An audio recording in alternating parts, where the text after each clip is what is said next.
Hey Scandal Squad, welcome back to the channel. Please hit that like button. So here's a quick update from the Diddy trial. You know that Diddy's defense team had filed for a mistrial over the weekend. Well, as many of us thought, the judge said hell to the nah. And this is being reported by TMZ. I mean, we knew this wasn't, that the judge wasn't going to grant a mistrial. I mean, but procedurally, his defense team did what they were supposed to do. So it says the judge has finally weighed in on whether Diddy gets a mistrial, and he's given the disgraced mogul a big thumbs down. And you guys know Jane Doe is continuing on her third day of testimony today. Hell no, the judge told Diddy as the 20th day of his federal racketeering and trafficking trial kicked off on Tuesday. This whole thing started last week with Bryana Bongolan, Cassie's friend, took to the stand and testified that Diddy had dangled her over a 17th floor balcony at Cassie's Los Angeles apartment around September 26, 2016. Previously, though, Cassie had testified that she witnessed Diddy holding Bongolan over the balcony's edge, but Diddy's defense team presented text messages between Cassie and Diddy's former chief of staff, Christina Quorum, that poked holes in Cassie's testimony.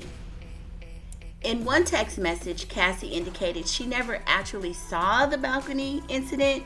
She just said, "I found out some crazy-ish." Of course, Diddy's lawyers pounced on the discrepancy, filing a motion for a mistrial that accused prosecutors of offering testimony they knew or should have known was false. Diddy's team also blasted prosecutors for presenting photos purportedly showing injuries Bongolan suffered during the alleged balcony incident. The attorney cited the metadata from the pics that they say proved the images were shot September 26, 2016, when Diddy was on the East Coast, not the West Coast.